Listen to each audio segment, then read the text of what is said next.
Professora, muito obrigada por ter aceito o nosso convite. Inicialmente, você poderia nos explicar o que é alienação parental e quem pode cometer essa conduta? Então, agradeço imensamente a oportunidade de estar aqui com vocês.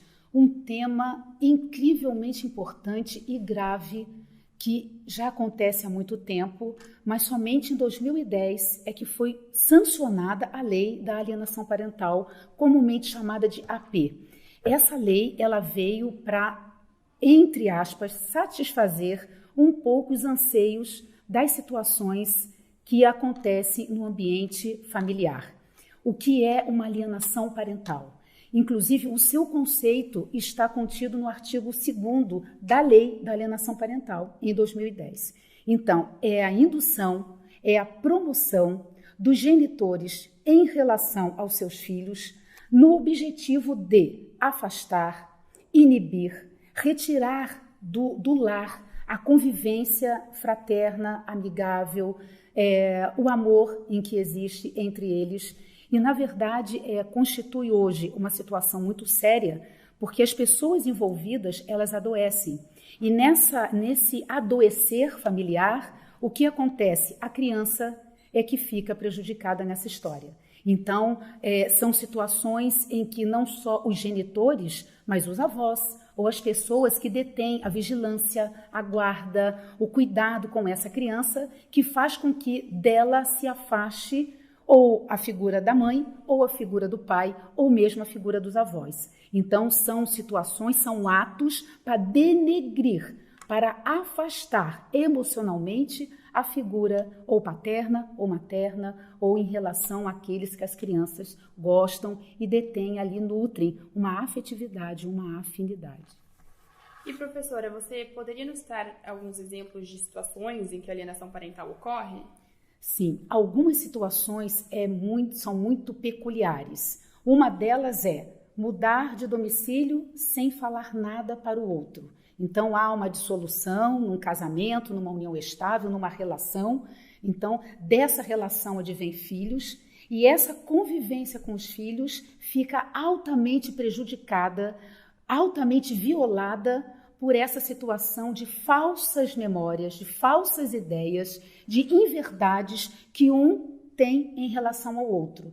Então, para você ter uma ideia, tivemos uma situação muito peculiar, onde a mãe dizia para o seu filho, num divórcio muito complicado, muito conflituoso, que o pai era um bicho-papão, que o pai era um lobo mau e que tem que ter cuidado com aquele pai. Toda vez que o pai se aproximava da criança pequena, ela via naquele pai a figura de um monstro. Então, o pai começou a achar muito complicado essa situação, essa aversão, e, na verdade, a gente percebe que há uma situação comportamental. Então, quando a criança começa a modificar comportamentos, vamos ficar em alerta. Então, com a análise das situações, com uma equipe multifuncional de terapeutas, psicólogos, assistente social, foi verificado nos desenhos de uma criança pequena, de 3, 4 anos, que ela via o pai como um lobo mau, com orelhas grandes, com um nariz enorme, com as garras para alcançá-la. Então, são inverdades, são repetições de situações. Seu pai não presta, sua mãe não vale nada, ele quer te magoar, ele quer te ferir. Nossa, ele nem gosta de você. Chegou a um ponto tal de extrema situação em que, numa regulamentação de visitas, no divórcio, ficou combinado que o pai iria buscar a criança a tal hora. Essa criança ficou na janelinha por horas a fio e o pai não apareceu. O que havia acontecido? A mãe ligou às escondidas para o pai dizendo: não venha, o seu filho não está aqui. Ele foi jogar bola com os amiguinhos, então não adianta você vir. E a criança, para ela, pensa: meu pai me abandonou. Poxa, eu combinei com meu pai então não quis vir me buscar. Tudo por uma articulação, por uma situação em que não existe, mas o outro, com medo da perda da posse do filho, faz com que essas ideias sejam cada vez mais agigantadas e aí instala-se as falsas memórias. E em situações como essa, professora, o que você acredita que possa ser feito para solucionar esse problema? Há algum trabalho de fortalecimento familiar, orientação familiar que possa ser feito? Essa é a nossa grande esperança, Então, inclusive, logo assim que essa lei da alienação parental foi sancionada, alguns psicólogos, o pessoal da área médica criticou, falando, ei, peraí, que esse terreno é meu, porque está todo envolvido com viés psicológico, né? O próprio conceito é a interferência psicológica na vida comportamental da criança, dos filhos.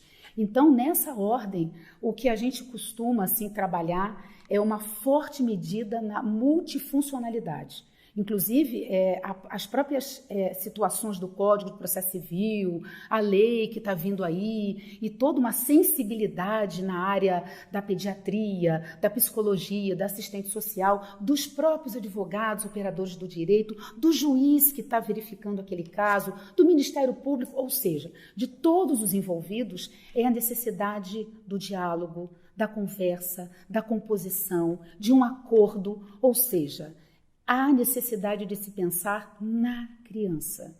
Então, o foco é briga dos pais, ciúme dos avós, situação qualquer em que a ideia é o afastamento, a interferência psicológica. E a gente percebe isso a nível comportamental. Então, é a nível comportamental que a gente deve começar a tratar o problema. Identificá-lo, tratá-lo com terapias, com situações, com psicólogos, para a gente poder sanar um pouquinho isso, e fica aí o recado, né? Os pais, os avós envolvidos, todas as pessoas que envolvem as crianças, né? Que são seres com alta vulnerabilidade, precisam entender que o amor se multiplica e não se divide. Né? Ótimo. E por fim, professora, você pode nos dizer se essa nova lei criminaliza a alienação parental e se você, de repente, acha que esse seria o melhor caminho? Nossa, uma pergunta excelente, né? Aliás, hoje é a grande discussão, né? É a grande discussão. Será que essa criminalização resolveria o problema, né? Inibiria alguma atitude? Sob variadas óticas da sua penalização, da sua criminalização, a própria lei de 2010 já faz esse papel. Lá no artigo 6º, está lá algumas situações. Primeiro, começamos com uma advertência. Segundo, começamos com uma alteração de guarda. Opa, está alienando? Então vamos afastar. Afasta um pouquinho o alienador. Não resolveu? Atinge o poder familiar. Como? Suspensão e até mesmo extinção. Inclusive no campo da responsabilidade civil, com a questão da multa. Porque assim, né, mexeu no bolso, a gente já pensa duas vezes. Opa, mexeu no bolso. Prender pode, mas mexeu no meu bolso, puxa vida. Então, são situações em que a ideia é inibir, prevenir, mas acima de tudo, a meu ver, conscientizar. É algo gravíssimo. A sociedade adoece, porque tudo começa na família. A família é a base da sociedade. Então, quando a família adoece, a sociedade também adoece. Então, a gente às vezes pensa, quem pode alienar? Não são só os genitores. São os avós, são aquelas pessoas que têm contato com as crianças. E se isso ocorre de verdade, todos adoecem, inclusive a sociedade.